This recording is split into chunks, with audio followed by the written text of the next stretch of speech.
ദൈവനാമത്തിൻ്റെ മഹത്വം ഉണ്ടാകട്ടെ. തിരുവചന പാഠപഠനത്തിലേക്ക് കടന്നു വന്ന എല്ലാവരെയും ഞാൻ കർത്താവായ യേശു ക്രിസ്തുവിൻ്റെ നിസ്തുല നാമത്തിൽ വളരെ ഹൃദ്യമായി തന്നെ സ്വാഗതം ചെയ്യുന്നു. ഈ ക്വാർട്ടർ മുഴുവൻ നാം പഠിച്ചത് വൻ വിവാദം എന്ന വിഷയത്തെ ആസ്പദമാക്കിയാണ്. ഇന്ന് നമ്മൾ 13ാമത്തെ പാഠമാണ് പഠിക്കുന്നത്. അതിൻ്റെ തലവാചകം ദൈവസ്നേഹത്തിൻ്റെ വിജയം.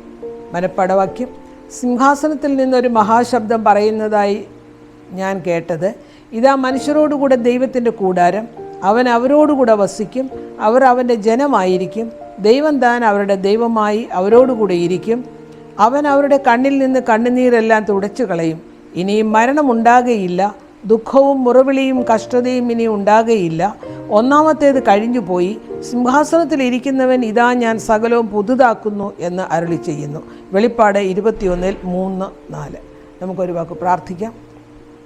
കരുണാസമ്പന്ന നീതിമാനുമായ അടിയങ്ങളുടെ സ്വർഗീയ വാഴ്ത്തപ്പെട്ട നല്ല ദൈവമേ, വീണ്ടും കർത്താവിനെ സ്തുതിക്കുവാൻ കടന്നു വന്ന കർത്താവ് എല്ലാവരെയും തിരുമേനി അനുഗ്രഹിക്കണമെന്ന് അടിയങ്ങൾ പ്രത്യേകം പ്രാർത്ഥിക്കുന്നു. പ്രത്യേകം ഞങ്ങൾ തിരുവചനം പഠിക്കുമ്പോൾ തിരുമേനിയുടെ തിരുകൃപ ധാരാളമായി ഞങ്ങളോടൊപ്പം ഉണ്ടാവണം. പരിശുദ്ധാത്മ നിറവ് ഞങ്ങൾക്ക് നൽകി തരണം. കേൾവിക്കാരെ എല്ലാവരെയും അനുഗ്രഹിക്കണം, അടിയനെയും അനുഗ്രഹിക്കണം. വചനം ഞങ്ങൾ വായിച്ചു പഠിച്ച് ഹൃദയസ്ഥമാക്കി അതിനനുസരണമായി ജീവിക്കുവാനുള്ള എല്ലാ കൃപയും ഞങ്ങൾക്ക് നൽകി തരണം. മാനവും മഹത്വവും അങ്ങെടുക്കണം. എല്ലാം യേശുവിൻ്റെ ധന്യനാമത്തിൽ തന്നെ. ആമേൻ. ഞാൻ മനപ്പാഠവാക്കി ഒരു പ്രാവശ്യം കൂടെ പറയാം. സിംഹാസനത്തിൽ നിന്നൊരു മഹാശബ്ദം പറയുന്നതായി ഞാൻ കേട്ടത്, ഇതാ മനുഷ്യരോടുകൂടെ ദൈവത്തിൻ്റെ കൂടാരം, അവൻ അവരോടുകൂടെ വസിക്കും, അവർ അവൻ്റെ ജനമായിരിക്കും, ദൈവം താൻ അവരുടെ ദൈവവുമായി അവരോടുകൂടെ ഇരിക്കും, അവൻ അവരുടെ കണ്ണിൽ നിന്ന് കണ്ണുനീരെല്ലാം തുടച്ചു കളയും, ഇനിയും മരണമുണ്ടാകുകയില്ല, ദുഃഖവും മുറവിളിയും കഷ്ടതയും ഇനിയും ഉണ്ടാകുകയില്ല, ഒന്നാമത്തേത് കഴിഞ്ഞുപോയി, സിംഹാസനത്തിൽ ഇരിക്കുന്നവൻ ഇതാ ഞാൻ സകലവും പുതുതാക്കുന്നു എന്ന് അരുളി ചെയ്തു. വെളിപ്പാട് 21:3-4. അപ്പം ദൈവത്തിൻ്റെ ഏറ്റവും വലിയ അഭിലാഷമായിരുന്നു മനുഷ്യരോടുകൂടെ പാർക്കുക എന്ന്. അങ്ങനെയാണ് യേശുക്രിസ്തു ദൈവം മനുഷ്യരെ സൃഷ്ടിച്ചത്. സൃഷ്ടിച്ചതിന് ശേഷം ആദാമിൻ്റെയും ഹവ്വായുടെയും അടുത്ത എല്ലാ സന്ധ്യാനേരങ്ങളിലും ദൈവം വന്നിരുന്നു. ഇവിടെ നമ്മുടെ മനപ്പാഠവാക്യത്തിലും അതുപോലെ പറയുന്നത്, അവൻ അവരോടുകൂടെ വസിക്കും. അതുതന്നെയാണ് എപ്പോഴും ദൈവത്തിൻ്റെ അഭിലാഷം. അപ്പം നാം മനപ്പാഠവാക്യത്തിൽ തന്നെ നമ്മൾ മനസ്സിലാക്കുന്നത് ദൈവത്തിൻ്റെ അഭിലാഷം, ആ അഭിലാഷത്തിനൊത്ത് ദൈവം മനുഷ്യനെ സൃഷ്ടിക്കുകയും മനുഷ്യനെ വീണ്ടെടുക്കുകയും ഇനി മനുഷ്യനെ വന്ന് കൂട്ടിച്ചേർക്കുകയും ചെയ്യും.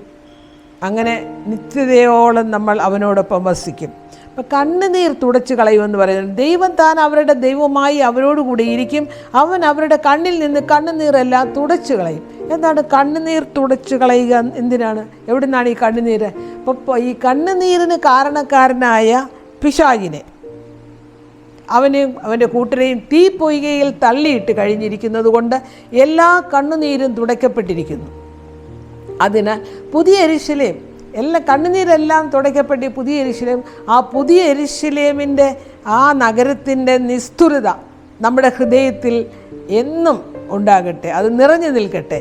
അപ്പോൾ പ്രതീക്ഷ നിറഞ്ഞൊരു ഹൃദയമാണ് നമ്മൾക്ക് ആവശ്യം. എന്തൊക്കെ കഷ്ടപ്പാടുകളിലൂടെ കടന്നു പോയാലും, എന്തൊക്കെ പ്രതിസന്ധികൾ വന്നാലും, എന്തെല്ലാം കഷ്ടതകൾ സഹിക്കേണ്ടി വന്നാലും, എന്തൊക്കെ സങ്കടങ്ങൾ അനുഭവിക്കേണ്ടി വന്നാലും, ഒരു നല്ല ദിവസം വരുമെന്നുള്ള നല്ല പ്രത്യാശ, ആ പ്രതീക്ഷ ഉണ്ടെങ്കിൽ നമുക്കൊരു പുതിയ ജീവിതം നയിക്കാൻ കഴിയും. ആ പ്രത്യാശയാണ്, ആ പ്രതീക്ഷയാണ് നമ്മെ മുമ്പോട്ട് നയിക്കുന്നത്.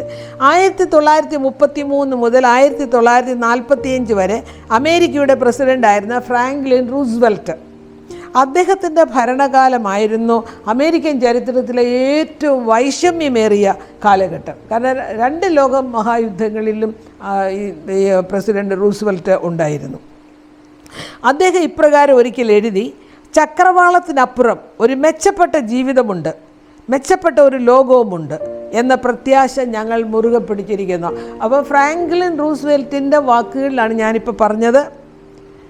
ചക്രവാളത്തിനപ്പുറം ഒരു മെച്ചപ്പെട്ട ജീവിതമുണ്ട്, ഒരു മെച്ചപ്പെട്ട ലോകമുണ്ട്, ആ പ്രത്യാശയാണ് ഞങ്ങളെ മുൻപോട്ട് നയിക്കുന്നതെന്ന്. ഇപ്പോൾ പ്രശസ്ത സയൻറ്റിസ്റ്റായ ആൽഫ്രഡ് ഐൻസ്റ്റീൻ ഇപ്രകാരം എഴുതി, ഇന്നലകളിൽ നിന്ന് നാം പഠിക്കുക, ഇന്നത്തേക്ക് ജീവിക്കുക, നാളേക്കായി പ്രതീക്ഷിക്കുക. എത്ര വിലപ്പെട്ട സൂക്തങ്ങളാണത്. ഇന്നലകളിൽ നിന്ന് നാം പാഠം പഠിക്കണം, ഇന്നത്തേക്ക് നാം ജീവിക്കണം, നാളേക്കായി നാം പ്രതീക്ഷിക്കണം. അതുപോലെ തന്നെ ഇംഗ്ലീഷ് കവി ആൽഫ്രഡ് ടെന്നീസൺ എഴുതി, വരാനിരിക്കുന്ന വർഷങ്ങളുടെ ഉമ്മരപ്പടിയിൽ നിന്ന് പ്രത്യാശ പുഞ്ചിരിക്കുന്നുവെന്ന്. എന്നുവെച്ചാൽ നാളേക്കുള്ളൊരു പ്രതീക്ഷയാണ് മനുഷ്യൻ്റെ ജീവിതത്തിൽ മനുഷ്യനെ മുൻപോട്ട് നയിക്കുന്നത്. അപ്പോൾ ഈ ക്വാർട്ടറിലെ അവസാന പാഠത്തിൽ പ്രപഞ്ച ചരിത്രത്തിലെ ഏറ്റവും ആവേശകരമായ സമയത്ത് ക്രിസ്തുവിൻ്റെ അചഞ്ചലമായ സ്നേഹവും നന്മയും തിന്മയും തമ്മിലുള്ള വൻ പോരാട്ടത്തിൽ അവൻ്റെ സമ്പൂർണവും സമഗ്രമായ വിജയവുമാണ് നാം പഠിക്കാൻ പോകുന്നത്. എന്താ പഠിക്കാൻ പോകുന്നത്? ശരിക്കും ഇത് അവസാന പാഠമാണ്. പ്രപഞ്ച ചരിത്രത്തിലെ ഏറ്റവും ആവേശകരമായ സമയത്ത് ക്രിസ്തുവിൻ്റെ അചഞ്ചലമായ സ്നേഹത്തെക്കുറിച്ച്, പിന്നെ നന്മയും തിന്മയും തമ്മിലുള്ള പോരാട്ടത്തിൽ, ആ വൻ പോരാട്ടത്തിൽ അവൻ്റെ കർത്താവിൻ്റെ സമ്പൂർണവും സമഗ്രമായ വിജയവും, ഇത് തന്നെയാണ് നാം പഠിക്കാൻ പോകുന്നത്. അപ്പോൾ വേദപുസ്തകത്തിലെ അവസാന പുസ്തകമായ വെളിപ്പാടിൽ ഇന്നത്തേക്കും നാളത്തേക്കും പിന്നെ എന്നേക്കുമുള്ളൊരു പ്രത്യാശ നമുക്ക് നൽകി തരുന്നുണ്ട്. അവസാന പുസ്തകമായ വെളിപ്പാടിൽ എന്താണെന്നറിയാമോ? ഇന്നത്തേക്ക്, നാളത്തേക്ക്, പിന്നെ എന്നേക്കും ഒരു പ്രത്യാശ നമുക്കുണ്ട്. ആ പ്രത്യാശ എന്താണെന്ന് നമുക്ക് പഠിക്കാം. ഞായറാഴ്ചത്തെ ഭാഗത്തിലേക്ക് നാം വരുമ്പോൾ പ്രതിസന്ധിയിൽ പ്രത്യാശ.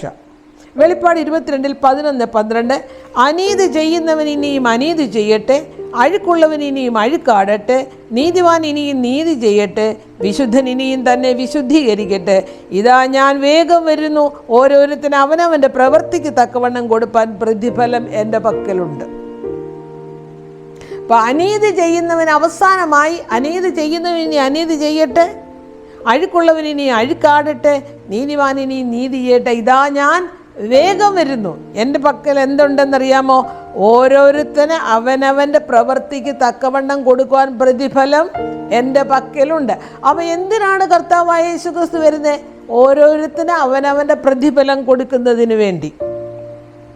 അപ്പോൾ അന്തിമ പരിശോധനാ വേളയിൽ ഓരോരുത്തരും ദൈവ പക്ഷത്താണോ ദുഷ്ടന്മാരുടെ പക്ഷത്താണോ എന്ന് തെളിയും. അപ്പോൾ അന്തിമ പരിശോധനയിലാണ് ഇത് തെളിയുന്നത്, നാം എവിടെ നിൽക്കുന്നു എന്നുള്ളത്. നീതിമാന്മാരുടെ പക്ഷത്തോ അതോ ദുഷ്ടന്മാരുടെ പക്ഷത്തോ. അപ്പോൾ അന്ത്യസമയം ആസന്നമായിരിക്കയാൽ ദുഷ്ടൻ ദുഷ്ടതയിൽ തുടർന്ന് ജീവിച്ചാൽ അവനുള്ള ശിക്ഷാവിധി എത്രയും വേഗം അവന് ലഭിക്കും. അപ്പോൾ വിശുദ്ധനും നീതിമാനും തങ്ങളെ തന്നെ സൂക്ഷിച്ച് ഒരു കാരണവശാലും പിശാചിൻ്റെ കയ്യിൽ വീഴാതെ ഇരിക്കേണ്ടതിന് ശ്രദ്ധിക്കേണ്ടിയിരിക്കുന്നു. അപ്പോൾ കർത്താവ് എത്രയും വേഗം വരികയും ഓരോരുത്തരും അവനവൻ്റെ പ്രതിഫലം കൊടുക്കുകയും ചെയ്യും. അപ്പം മനുഷ്യരുടെ പരിശോധനാ ന്യായവിധിയുടെ അവസാനത്തെ തുടർന്ന് ഇന്ന് വരെ ഉണ്ടായിട്ടില്ലാത്ത വിധം കഷ്ടകാലമാണ് ഉണ്ടാകാൻ പോകുന്നത്. അപ്പോൾ നമ്മൾ ഈ ഭൂമുഖത്ത് ജീവിച്ചുകൊണ്ടിരിക്കുന്ന ഈ കാലയളവിൽ ഒരു ന്യായവിധി അല്ലെങ്കിൽ ഒരു പരിശോധന നടക്കുകയാണ്. ആ പരിശോധനയുടെ അവസാനം എന്താ പറയുക? ഇന്ന് വരെ ഉണ്ടായിട്ടില്ലാത്ത കഷ്ടകാലം വരുമെന്ന് പറയുന്നു. അപ്പം വെളിപ്പാട് 16 വിവരിക്കുന്ന ദുഷ്ടലോകത്തിന്മേൽ ചൊരിയപ്പെടുന്ന അവസാനത്തെ 7 ബാധകളെക്കുറിച്ചാണ് വെളിപ്പാട് 16-ാം അധ്യായം പറയുന്നത്. അവിടെ ആ സമയങ്ങളിലെല്ലാം ഭയങ്കര കഷ്ടകാലമാണ്. പക്ഷെ അതിന് മുമ്പ് എന്തുണ്ടാകുമെന്നറിയാമോ? പരിശോധന ന്യായവിധി കഴിഞ്ഞിരിക്കും. ദാനിയേൽ 12:1 അന്ന് നിന്റെ ജനം പുസ്തകത്തിൽ എഴുതിയിരിക്കുന്ന ഏവനും തന്നെ രക്ഷ പ്രാപിക്കും എന്ന് വെച്ചാൽ ജീവന്റെ പുസ്തകത്തിൽ പേര് എഴുതിയിട്ടുള്ളവർ ആണ്. ദൈവത്തോട് നാം വിശ്വസ്തരായിരുന്നാൽ നമ്മുടെ പേര് ജീവന്റെ പുസ്തകത്തിലുണ്ടാവും. അപ്പോൾ ആരൊക്കെയാണ് രക്ഷപ്പെടുക? ജീവന്റെ പുസ്തകത്തിൽ പേരുള്ളവരെല്ലാം രക്ഷ പ്രാപിക്കും. അപ്പോൾ അതിനുവേണ്ടി നാം എന്താ ചെയ്യേണ്ടത്? ദൈവത്തോട് നാം വിശ്വസ്തത പുലർത്തിയെങ്കിൽ മാത്രമേ നമ്മുടെ പേര് ജീവൻ്റെ പുസ്തകത്തിൽ ഉണ്ടാവുകയുള്ളൂ. ജീവൻ്റെ പുസ്തകത്തിൽ പേരുള്ള എല്ലാവരും രക്ഷ പ്രാപിക്കും. യോഹന്നാൻ്റെ സുവിശേഷം 8-ാം അധ്യായം 28-ാം വാക്യത്തിൽ എന്നെ അയച്ചവൻ എന്നോടുകൂടെയുണ്ട്, ഞാൻ എല്ലായ്പ്പോഴും അവന് പ്രസാദമുള്ളത് ചെയ്യുന്നത് കൊണ്ട് അവൻ എന്നെ ഏകനായി വിട്ടിട്ടില്ല. ഇവിടെ കർത്താവായ യേശുക്രിസ്തുവിനോട് പറയും, എന്നെ അയച്ചവൻ എന്നോടുകൂടെയുണ്ട്, അവന് പ്രസാദമുള്ളത് ഞാൻ ചെയ്യുന്നത് കൊണ്ട് അവൻ എന്നെ ഒരിക്കലും കൈവിട്ടിട്ടില്ല. അപ്പം ദുർഘട സമയത്ത് ദൈവജനത്തെ ദൈവം കൈവിടില്ല. മനസ്സിലായില്ലേ? യേശുമായിട്ടുള്ള ആഴത്തിലുള്ളൊരു ബന്ധം നമ്മൾ രൂപപ്പെടുത്തി കഴിഞ്ഞാൽ ഒരു കഷ്ടകാലത്തും ദൈവം നമ്മെ കൈവിടില്ല. അപ്പോൾ പരിശുദ്ധാത്മാവിൻ്റെ പ്രവർത്തനത്തിലൂടെ അവർ ദൈവത്തെ പോലെ ശുദ്ധരായിരിക്കും. അപ്പോൾ ദൈവം കൈവിടാത്തവരെ പരിശുദ്ധാത്മാവിൻ്റെ പ്രവർത്തനത്തിലൂടെ അവർ ദൈവത്തെ പോലെ തന്നെ ശുദ്ധരായിരിക്കുമെന്നാണ് പറയുന്നത്. എങ്ങനെയാണ്? ദൈവത്തെ പോലെ തന്നെ ശുദ്ധരായിരിക്കും. അപ്പോൾ സങ്കീർത്തനം 27:5 അനർത്ഥ ദിവസത്തിൽ അവൻ തൻ്റെ കൂടാരത്തിൽ എന്നെ ഒളിപ്പിക്കും, തിരുനിവാസത്തിൻ്റെ മറവിൽ എന്നെ മറയ്ക്കും, പിന്നെയോ പാറമേൽ എന്നെ നിർത്തും.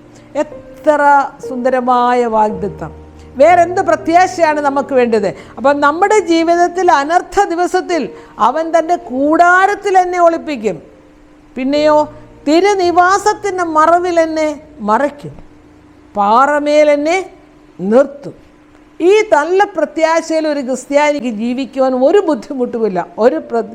ഏത് പ്രതിസന്ധിയിലും ഏത് പ്രശ്നങ്ങളിലും അവൻ തന്നെ കൂടാരത്തിൽ എന്നെ ഒളിപ്പിക്കും, തിരുനിവാസത്തിൻ്റെ മറവിൽ എന്നെ മറയ്ക്കും, പാറമേൽ എന്നെ നിർത്തും. അപ്പോൾ തിരുനിവാസത്തിന് ചുറ്റും എന്തുണ്ടെന്നറിയാമോ? വലിയൊരു സൈന്യം കാവലുണ്ട്. അതുകൊണ്ടാണ് തിരുനിവാസത്തിൻ്റെ മറവിൽ ഒളിച്ചാൽ നമ്മൾക്ക് ഒരു അനർത്ഥവും സംഭവിക്കാത്തത്. എല്ലാവരും ദൈവത്തിന് അനുകൂലമല്ലയോ പ്രതികൂലമാണോ എന്ന്, ദൈവത്തിന് അനുകൂലമാണോ പ്രതികൂലമാണോ എന്നൊരു തീരുമാനം എടുത്തു കഴിഞ്ഞാൽ പിന്നെ എന്ത് ചെയ്യുന്നറിയാമോ? യേശു സ്വർഗത്തിലെ വിശുദ്ധ മന്ദിരത്തിൽ തന്നെ മധ്യസ്ഥത അവസാനിപ്പിക്കും. അതുവരെയാണ് ദൈവം മനുഷ്യന് സമയം കൊടുത്തിരിക്കുന്നത്. ഒരു സമയം ദൈവം മനുഷ്യന് കൊടുത്തിട്ടുണ്ട്. എന്താണെന്നറിയാമോ? അവൻ നല്ലവനാകാനും അവൻ ചീത്തയാകാനും. അപ്പോൾ ആ സമയം എന്താ ചെയ്യുക? ദൈവഭാഗത്ത് നിൽക്കുന്നവർ ദൈവത്തിനോടൊപ്പം നിൽക്കുവാൻ തീരുമാനിക്കും, മറ്റുള്ളവരെ പിശാചിനോടൊപ്പം നിൽക്കുവാൻ തീരുമാനിക്കും. ആ സമയത്ത് ദൈവം എന്താ ചെയ്യുന്നതെന്നറിയാമോ? തൻ്റെ മധ്യസ്ഥത അവിടെ അവസാനിപ്പിക്കും. അങ്ങനെ മധ്യസ്ഥത അവസാനിപ്പിച്ചാൽ നീതിമാന്മാർക്ക് യാതൊരു ദോഷവും തട്ടത്തില്ല. അതെന്താണെന്നറിയാമോ? അതിൻ്റെ അർത്ഥം നമ്മെ കൈവിട്ടു എന്നല്ല, അല്ലെങ്കിൽ നമ്മളെ അനാഥരായി വിടുക എന്നുള്ളതല്ല. എന്താണെന്നറിയാമോ? ദൈവം നമ്മോടുകൂടെ ഇരിക്കുമെന്നിട്ട് മത്തായിയുടെ സുവിശേഷത്തിൽ പറയുന്നുണ്ട്. മത്തായി 28:20 പറയുന്നത്, ഞാനോ ലോകാവസാനത്തോളം എല്ലാ നാളും നിന്നോടുകൂടെ ഇരിക്കും. ഞാനോ ലോകാവസാനത്തോളം എല്ലാ നാളും ഞാൻ നിന്നോടുകൂടി ഇരിക്കും. അതുകൊണ്ട് നിന്നെ ഞാൻ ഒരിക്കലും അനാഥനായി വിടുകയില്ല എന്ന് പറയുന്നുണ്ട്. തിങ്കളാഴ്ചത്തെ ഭാഗത്തിൻ്റെ ഹെഡിങ് യേശുവിൻ്റെ പെട്ടെന്നുള്ള തിരിച്ചുവരവിൽ പ്രത്യാശ. അവിടെ യോഹന്നാൻ്റെ സുവിശേഷം 14-ാം അധ്യായം 1 മുതൽ 3 വരെയുള്ള ഭാഗമാണ്. നമ്മൾ ഒരുപാട് പ്രാവശ്യം കാണാൻ പഠിച്ചിട്ടുള്ളതും വീണ്ടും പറഞ്ഞിട്ടുള്ളതും വീണ്ടും വീണ്ടും കേൾക്കുന്നതുമാണ്. എന്താണത്? നിങ്ങളുടെ ഹൃദയം കലങ്ങിപ്പോകരുത്, ദൈവത്തിൽ വിശ്വസിപ്പീൻ, എന്നിലും വിശ്വസിപ്പീൻ. എൻ്റെ പിതാവിൻ്റെ ഭവനത്തിൽ അനേക വാസസ്ഥലങ്ങളുണ്ട്, ഇല്ലെങ്കിൽ ഞാൻ നിങ്ങളോട് പറയുമായിരുന്നു. ഞാൻ നിങ്ങൾക്ക് സ്ഥലം ഒരുക്കുവാൻ പോകുന്നു. ഞാൻ പോയി നിങ്ങൾക്ക് സ്ഥലം ഒരുക്കിയാൽ ഞാൻ ഇരിക്കുന്ന ഇടത്ത് നിങ്ങളും ഇരിക്കേണ്ടതിന് പിന്നെയും വന്ന് നിങ്ങളെ ചേർത്തുകൊള്ളൂ. അതാണ്, നിങ്ങളുടെ ഹൃദയം കലങ്ങിപ്പോകരുത്, ദൈവത്തിൽ വിശ്വസിപ്പീൻ, എന്നിലും വിശ്വസിപ്പീൻ. എൻ്റെ പിതാവിൻ്റെ ഭവനത്തിൽ അനേക വാസസ്ഥലമുണ്ട്, ഇല്ലെങ്കിൽ ഞാൻ നിങ്ങളോട് പറയുമായിരുന്നുവെന്ന്. ഞാൻ പോയി നിങ്ങൾക്ക് സ്ഥലം ഒരുക്കിയാൽ പിന്നെയും വന്ന് ഞാൻ നിങ്ങളെ എൻ്റെ അടുക്കൽ ചേർത്തുകൊള്ളു. തീത്തോസ് 2:11 മുതൽ 14 വരെയുള്ള ഭാഗത്ത് സകല മനുഷ്യർക്കും രക്ഷാകരമായ ദൈവകൃപ ഉദിച്ചിരിക്കുന്നുവല്ലോ. നാം ഭാഗ്യകരമായ പ്രത്യാശയ്ക്കായിട്ടും മഹാദൈവവും നമ്മുടെ രക്ഷിതാവുമായ യേശു ക്രിസ്തുവിൻ്റെ തേജസ്സിൻ്റെ പ്രത്യക്ഷതയ്ക്കായിട്ടും കാത്തുകൊണ്ട് ഭക്തികേടും പ്രപഞ്ചമോഹങ്ങളും വർജിച്ചിട്ട് ഈ ലോകത്തിൽ സുബോധത്തോടും നീതിയോടും ദൈവഭക്തിയോടും കൂടെ ജീവിച്ചു പോരേണ്ടതിന് അത് നമ്മെ ശിക്ഷിച്ചു വളർത്തുന്നു. അവൻ നമ്മെ സകല അധർമ്മത്തിൽ നിന്ന് വീണ്ടെടുത്ത് സൽപ്രവൃത്തികളിൽ ശുഷ്കാന്തിയുള്ള ഒരു സ്വന്തം ജനമായി തനിക്ക് ശുദ്ധീകരിക്കേണ്ടതിന് തന്നെത്താൻ നമുക്ക് വേണ്ടി കൊടുത്തു. അപ്പോൾ ശരിക്കും ദൈവം നമ്മെ ഇവിടെ എന്താ ചെയ്യുന്നത്? നമ്മെ വീണ്ടെടുത്തു, മാത്രമല്ല നമ്മളെ നിത്യവും പരിപാലിക്കുന്നു. ശുദ്ധിയുള്ളവരായി ജീവിക്കുവാൻ ദൈവം നമ്മെ പ്രോത്സാഹിപ്പിക്കുന്നു. അപ്പം ജീവിതകല അഭ്യസിപ്പിക്കുന്ന ഒരു അധ്യാപകനായിട്ടാണ് പരിശുദ്ധനെ കൃപ ഇവിടെ നമുക്ക് നൽകി തരുന്നത്. ദൈവത്തിൻ്റെ ഏറ്റവും വലിയ കൃപയാണ് നമ്മുടെ ഈ ഭൂമിയിലെ ജീവിതവും. അത് കല അഭ്യസിപ്പിക്കുന്ന ഒരു അധ്യാപകനായി കൃപയ്ക്ക് ഇവിടെ ആളത്തം കൽപ്പിച്ചിരിക്കുന്നു. അപ്പം ശിശുക്കളെ സാവധാനമായി നടത്തുന്ന ഒരു ശിശുപാലകനെ പോലെ കൃപ നമ്മെ ശിക്ഷിച്ചു വളർത്തുന്നു. പിന്നെയോ ഭക്തികേടും പ്രപഞ്ചമോഹങ്ങളും വർജിക്കുവാൻ ദൈവകൃപ നമ്മെ സഹായിക്കുന്നു. എല്ലാ കാലത്തും സുബോധത്തോടും നീതിയോടും ദൈവഭക്തിയോടും കൂടെ ജീവിക്കുവാൻ ദൈവകൃപ നമ്മെ നയിക്കുന്നു. അപ്പം ക്രിസ്തീയ വിശ്വാസിയുടെ പ്രത്യാശയും പ്രത്യക്ഷതയും സന്തോഷവും അവൻ എൻ്റെ രക്ഷിതാവ് മഹാദൈവമാണെന്നുള്ളതും അവൻ താമസം വിനാ മഹത്വപൂർണനായി ഈ ഭൂമിയിലേക്ക് വരുമെന്നുള്ളതുമാണ്. അപ്പം കൃപ മാത്രമാണ് നമ്മെ നയിക്കുന്ന വഴി. ഈ ഭൂമിയിലുള്ള ഭക്തികേടും പ്രപഞ്ചമോഹങ്ങളെല്ലാം വർജിച്ച് ജീവിക്കാൻ ദൈവകൃപ വേണം. ദൈവഭക്തിയോടുകൂടെ ജീവിക്കുന്നതിന് ദൈവകൃപ വേണം. പിന്നെയോ ഒരു ക്രിസ്തീയ വിശ്വാസിയുടെ പ്രത്യാശയും പ്രതീക്ഷയും സന്തോഷവും അവൻ്റെ രക്ഷിതാവ് മഹാദൈവമാണെന്നുള്ളതും മഹത്വമായി പ്രത്യക്ഷപ്പെടും എന്നുള്ളതുമാണ്. ഇപ്പം വെളിപ്പാട് 6:15 മുതൽ 17 വരെയുള്ള ഭാഗത്ത് ഭൂമിയിലെ രാജാക്കന്മാരും ബലവാന്മാരും സകല ദാസനും സ്വതന്ത്രനും ഗുഹകളിലും മലപ്പാറകളിലും ഒളിച്ചുകൊണ്ട് മലകളോടും പാറകളോടും ഞങ്ങളുടെ മേൽ വീഴുവീൻ, സിംഹാസനത്തിൽ ഇരിക്കുന്നവൻ്റെ മുഖം കാണാതെ വണ്ണം കുഞ്ഞാടിൻ്റെ കോപം തട്ടാതെ വണ്ണവും ഞങ്ങളെ മറപ്പീൻ.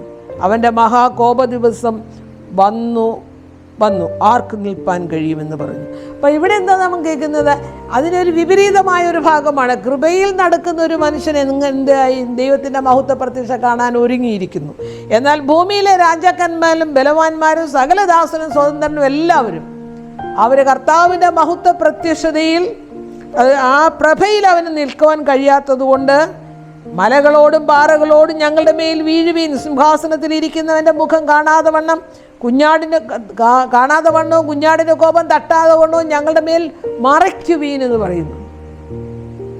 അപ്പൊ കുഞ്ഞാടിൻ്റെ കോപത്തിൽ നിന്ന് രക്ഷ നേടുന്നതിലേക്ക് എന്താ വാസ്തവത്തിൽ വേണ്ടതെന്നറിയാമോ? മാനസാന്തരമാണ്.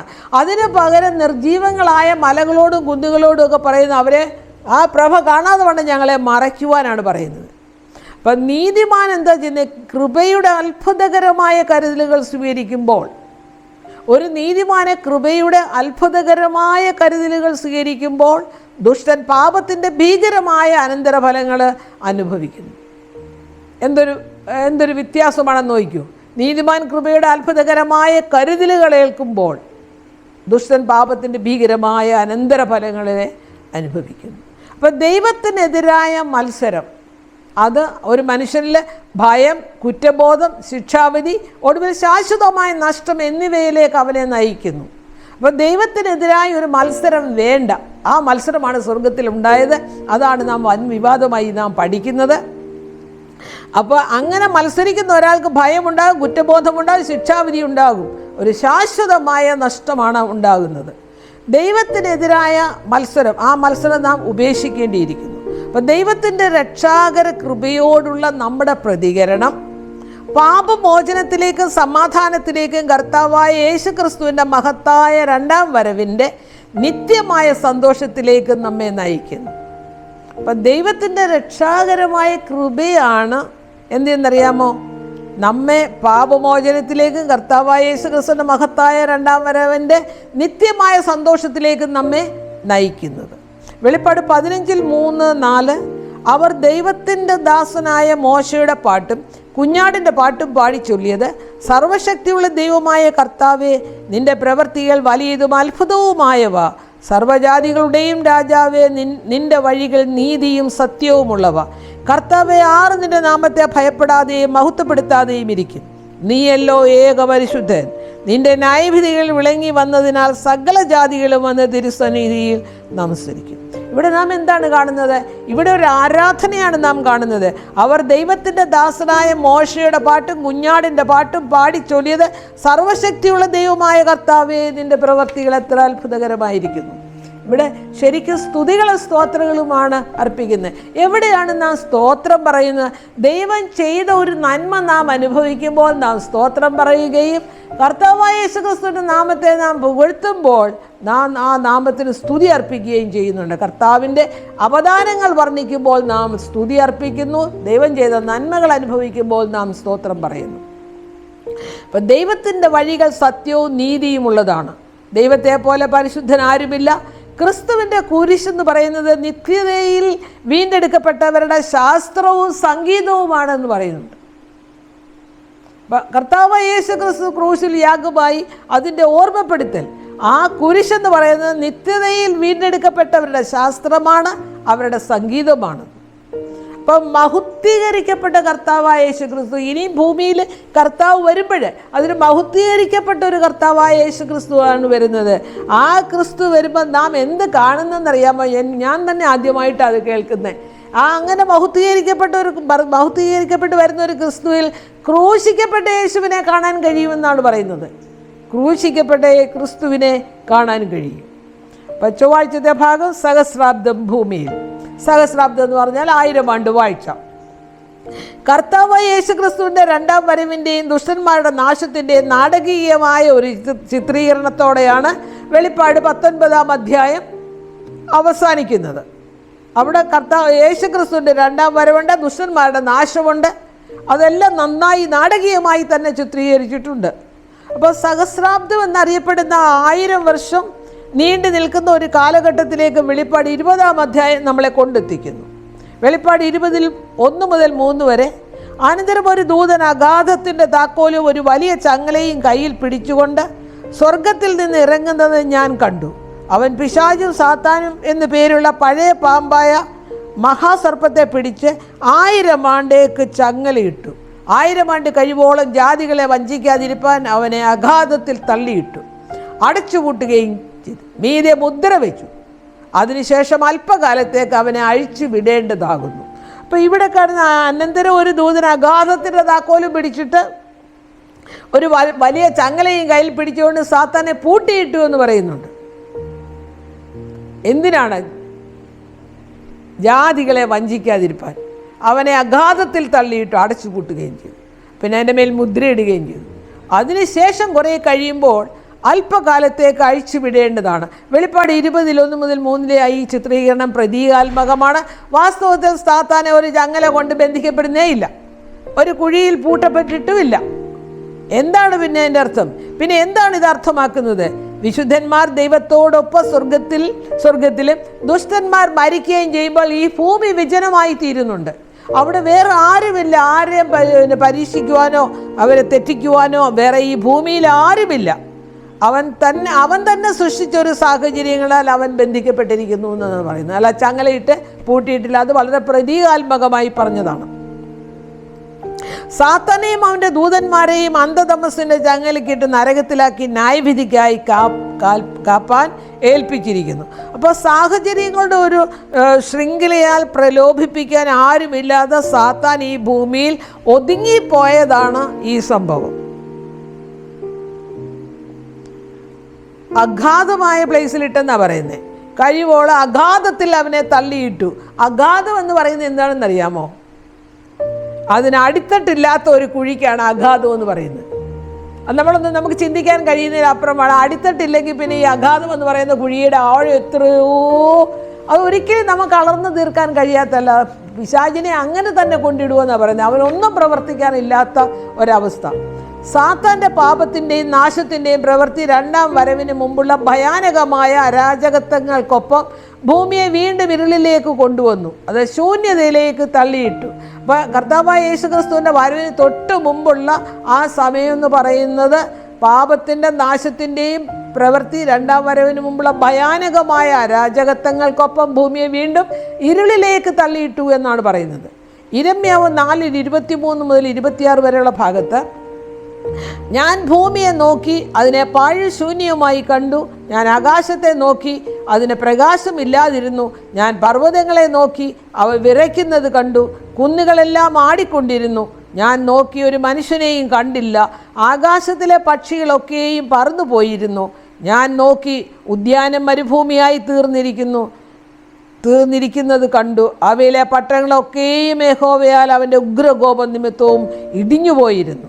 അപ്പോൾ ആ ഭൂമിയുടെ ഒരവസ്ഥ, എല്ലാം നാശമായിരിക്കുന്ന ഒരവസ്ഥ.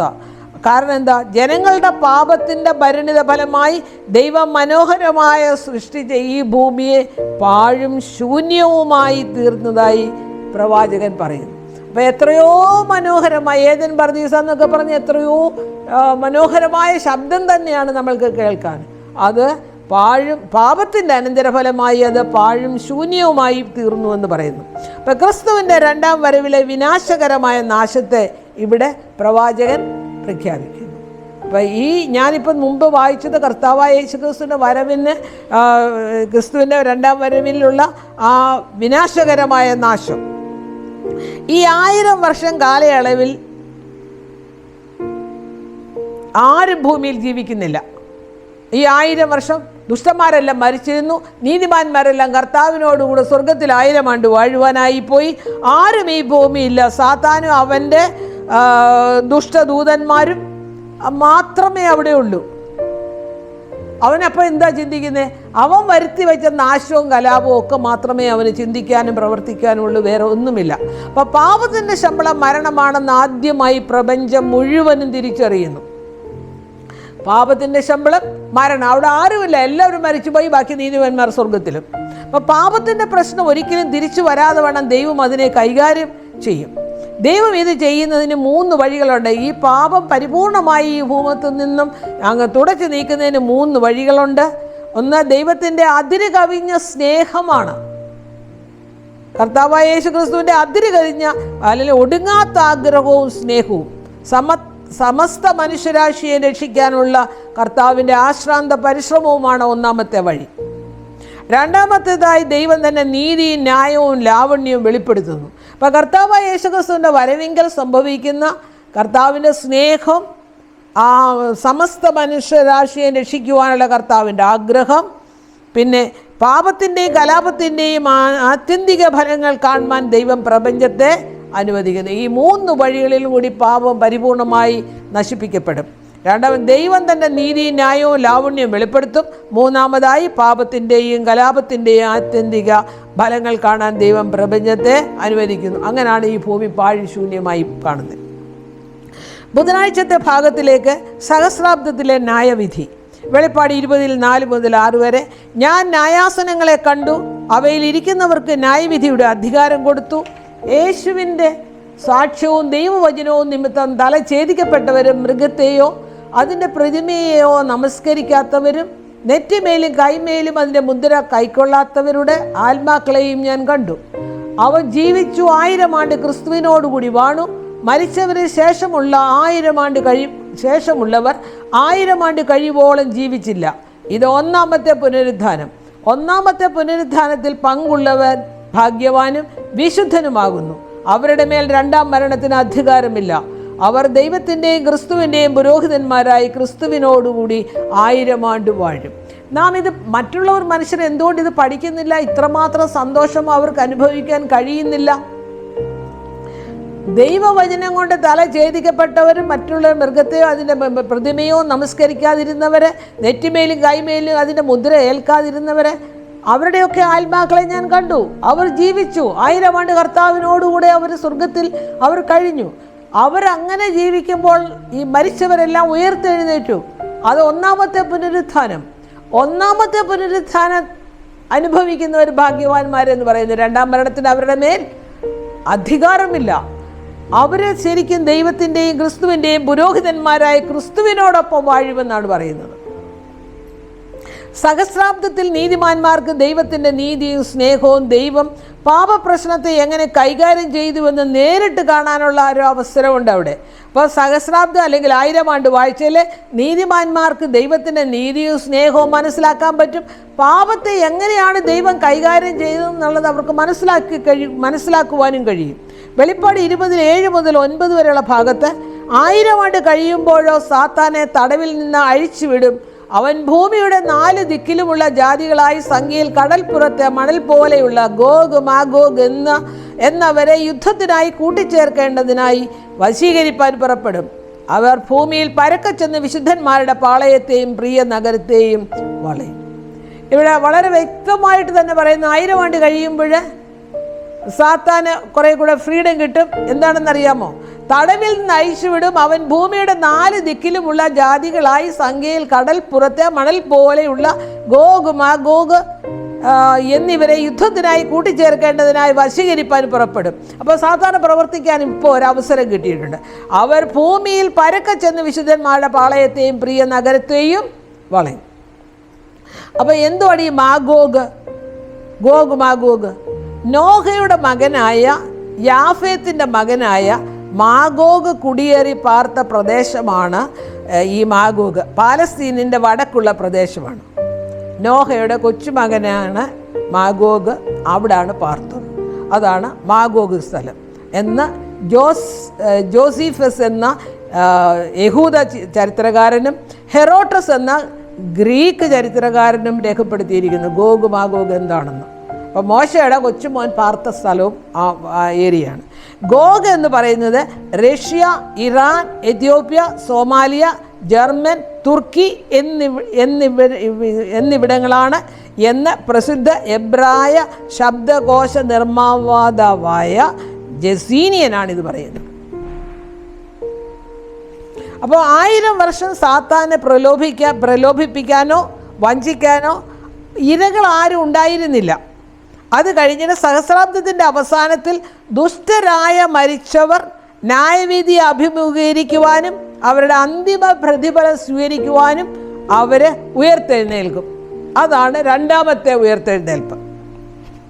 ഇപ്പോൾ സാത്താന് അനുയായികളുടെ ഒരു വലിയ സമൂഹം സാത്താനുണ്ട്. അപ്പോൾ വൻ പോരാട്ടത്തിലുണ്ടായ പരാജയത്തിന് ശേഷം സാത്താൻ തോൽവി ഏറ്റുവാങ്ങിയെങ്കിലും സ്വർഗം നഷ്ടപ്പെട്ടു പോയവരുടെ വലിയ ഒരു ജനക്കൂട്ടത്തെ കാണുമ്പോൾ സാത്താന് കൂടുതൽ പ്രോത്സാഹനം ലഭിക്കുന്നുണ്ട്. വലിയൊരു ജനക്കൂട്ടമാണ്. ആദ്യത്തെ പരാജയം ഉണ്ട്, അതിനൊരു പരാജയമാണ്. എന്നാൽ ഈ വലിയ ജനക്കൂട്ടത്തെ കണ്ടപ്പോൾ കുറേ കൂടി ധൈര്യം ഉണ്ടായിട്ട് ദൈവത്തെ നിഷ്കാസനം ചെയ്യുവാനും സ്വന്തം രാജ്യം സ്ഥാപിക്കുവാനുമുള്ള അവൻ്റെ അവസാന ശ്രമം നടത്തുവാൻ സാത്താൻ അവരെ പ്രോത്സാഹിപ്പിക്കുന്നു. അപ്പോൾ ഗോഗ് മാഗോഗ് എന്ന പദങ്ങൾ സാത്താനെയും എല്ലാ യുഗങ്ങളിലെയും രക്ഷിക്കപ്പെടാത്തവരെയുമാണ് പ്രതിനിധാനം ചെയ്യുന്നത്. ഇവിടെ സാത്താനെയും യുഗയുഗങ്ങളായി രക്ഷിക്കപ്പെടാത്തവരെയും. അപ്പോൾ സഹസ്രാബ്ദത്തിൻ്റെ അവസാനത്തിൽ എല്ലാ ദുഷ്ടന്മാരും ഉയർത്തെഴുന്നേൽക്കുക മാത്രമല്ല, പുതിയ യെരൂശലേം എന്ന വിശുദ്ധ നഗരം സ്വർഗത്തിൽ നിന്ന് ഭൂമിയിലേക്ക് ഇറങ്ങുന്നു. അതാണ്.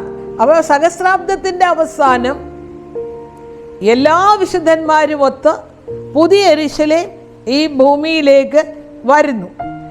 അതിനകത്ത് ആരൊക്കെയുണ്ട്? 1000 വർഷത്തിനൊടുവിൽ ദൈവം, യേശു, മാലാഖമാർ, ഒപ്പം വീണ്ടെടുക്കപ്പെട്ടവർ. മനസ്സിലായില്ലേ? അവസാന യുദ്ധത്തിൽ എല്ലാവരും സന്നിഹിതരാണ്. ഗോഗ് മാഗോഗ് എല്ലാം. നമ്മൾ വ്യാഴാഴ്ചത്തെ ഭാഗത്തിലേക്ക് വരുമ്പോൾ 2 നിത്യതകളെക്കുറിച്ച് അവിടെ പറയുന്നുണ്ട്.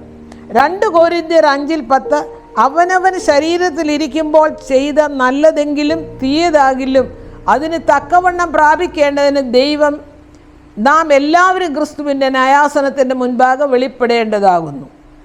അപ്പോൾ അവിടെ അവനവൻ ശരീരത്തിലിരിക്കുമ്പോൾ ചെയ്തത് നല്ലതാകിലും തീയതാകിലും അതിന് തക്കവണ്ണം പ്രാപിക്കേണ്ടതിന് നാം എല്ലാവരും ക്രിസ്തുവിൻ്റെ ന്യായാസനത്തിൻ്റെ മുൻപാകെ വെളിപ്പെടേണ്ടതാകുന്നു. ദൈവമക്കൾ ക്രിസ്തുവിൻ്റെ ന്യായാസനത്തിന് മുമ്പിൽ നിൽക്കേണ്ടി വരും.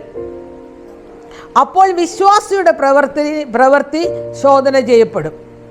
അപ്പം ന്യായാസനത്തിൻ്റെ മുമ്പിൽ നിൽക്കുമ്പോൾ യജമാനൻ അവരെ പ്രശംസിക്കുന്നു. പാപപ്രശ്നം പരിഹരിക്കുവാൻ ഇനി ഒരിക്കലും തിന്മ ഉണ്ടാകുകയില്ല. ഇപ്പം ദൈവത്തിൻ്റെ എല്ലാ വഴികളിലും നീതിയും ന്യായവും പുലർത്തിയെന്ന് എല്ലാവർക്കും ആ സമയത്ത് ബോധ്യപ്പെടും. ആത്യന്തികമായി വൻ പോരാട്ടത്തിൽ എല്ലാ മുട്ടുകളും കുനിഞ്ഞ് സാത്താനും അവൻ്റെ ദുഷ്ടന്മാർ പോലും ദൈവത്തിൻ്റെ നീതിയെ അംഗീകരിക്കും. അപ്പം ദൈവത്തിനെതിരായ മത്സരത്തിൽ ഒരു നീതീകരണവും ഉണ്ടായിരുന്നില്ല എന്ന് ഇവൻ സാത്താൻ പോലും മനസ്സിലാക്കുന്നുണ്ട്. യേശുവിൻ്റെ കണ്ണ് ദുഷ്ടന്മാരെ നോക്കുമ്പോൾ അവർ ചെയ്ത എല്ലാ പാപങ്ങളെക്കുറിച്ചും അവർക്ക് ബോധ്യമാകും. അവരുടെ പാദങ്ങൾ വിശുദ്ധിയുടെയും നീതിയുടെയും പാതയിൽ നിന്ന് എപ്പോൾ വ്യതിചലിച്ചു എന്നുള്ള കാര്യവും അവർ മനസ്സിലാക്കുന്നു. അഹങ്കാരവും മത്സരവും ദൈവനിയമ ലംഘനത്തിൽ അവരെ എത്രത്തോളം കൊണ്ടുപോയി എന്നവർ കാണുന്നു. എല്ലാ ദുഷ്ടന്മാരും സ്വർഗീയ ഭരണകൂടത്തിനെതിരെ വലിയ ആരോപണവുമായി ദൈവത്തിൻ്റെ ന്യായാസനത്തിന് മുൻപാകെ നിൽക്കും. എന്നാൽ അവർക്ക് വേണ്ടി വാദിക്കുവാൻ അവിടെ ആരും ഉണ്ടാകുന്നില്ല. അവർക്കെതിരെ നിത്യമരണ വിധി പ്രഖ്യാപിക്കപ്പെടുന്നു. നിത്യമരണ വിധി പ്രഖ്യാപിക്കപ്പെടുന്നു. വെളിപ്പാട് 20:9 അവൻ ഭൂമിയിൽ പരക്കെ ചെന്ന് വിശുദ്ധന്മാരുടെ പാളയത്തെയും പ്രിയ നഗരത്തെയും വളയും.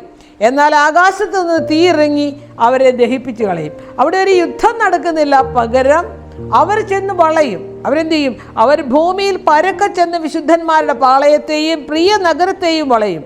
എന്നാൽ ആകാശത്തു നിന്ന് തീ ഇറങ്ങി അവരെ നശിപ്പിച്ചു കളയും. സാത്താനും അവൻ്റെ ദുഷ്ടദൂതന്മാരും തീപ്പൊയ്കയിൽ നശിപ്പിക്കപ്പെടും എന്നതാണ് സുവാർത്ത. ഇന്ന് നമ്മളെ സംബന്ധിക്കുന്നിടത്തോളം അതാണ് സുവാർത്ത. സാത്താനും അവൻ്റെ ദൂതന്മാരും തീപ്പൊയ്കയിൽ നശിപ്പിക്കപ്പെടും. വെളിപ്പാട് 20:9 അനുസരിച്ച് അവർ നിത്യമായി ദഹിപ്പിക്കപ്പെട്ടു പോയി. അങ്ങനെ കത്തിക്കൊണ്ടിരിക്കുന്ന ഒരവസ്ഥയല്ല, അവർ നിത്യമായി ഒരിക്കലായിട്ട് അവർ നശിപ്പിക്കപ്പെടും. ഇത് അവരുടെ നിത്യ മരണമാണ്. യേശുവിൻ്റെ നീതിയിൽ ആശ്രയിക്കുന്ന നമ്മൾക്കോ നിത്യ സന്തോഷമാണ് ലഭിക്കുന്നത്. സാത്താനും അവൻ്റെ കൂട്ടർക്കും നിത്യനാശമാണ് എങ്കിൽ യേശുക്രിസ്തുവിൽ വിശ്വസിക്കുന്നവർക്ക് എന്താ സംഭവിക്കുന്നത്? നിത്യസന്തോഷം.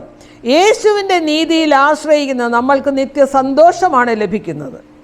അപ്പം നിത്യജീവൻ യേശുവിനോടൊപ്പമുള്ള നമ്മൾ ജീവിക്കുമ്പോൾ അത് നിത്യമായ ജീവിതമായിരിക്കും. അപ്പം നിത്യജീവൻ ലഭിച്ച നമ്മൾ യേശുവിനോടൊപ്പം ജീവിക്കുന്നത് നിത്യമായ ജീവിതം. മലാഖി 4:1-2 ചൂള പോലെ കത്തുന്നൊരു ദിവസം വരും, അപ്പോൾ അഹങ്കാരികളെയൊക്കെയും സകല ദുഷ്പ്രവൃത്തിക്കാരും താളടിയാകും. വരുവാനുള്ള ആ ദിവസം വേരും കൊമ്പ് ശേഷിപ്പിക്കാതെ അവരെ ദഹിപ്പിച്ചു കളയും എന്ന് സൈന്യങ്ങളുടെ യഹോവ അരുളി ചെയ്യുന്നു. എൻ്റെ നാമത്തെ ഭയപ്പെടുന്ന നിങ്ങൾക്കോ നീതി സൂര്യൻ തൻ്റെ ചിറകിൻ കീഴിൽ രോഗോപശാന്തിയോട് ഉദിക്കും. അപ്പം ചൂള പോലെ കത്തുന്ന ഒരു ദിവസം വരും, അപ്പോൾ അഹങ്കാരികളൊക്കെയും സകല ദുഷ്പ്രവൃത്തിക്കാരും താളടിയാകും.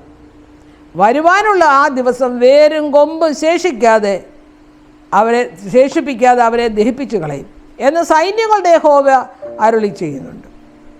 എൻ്റെ നാമത്തെ ഭയപ്പെടുന്ന നിങ്ങൾക്കോ നീതി സൂര്യൻ തൻ്റെ ചിറകിൻ കീഴിൽ രോഗോപശാന്തിയോടുകൂടി ഉദിക്കും.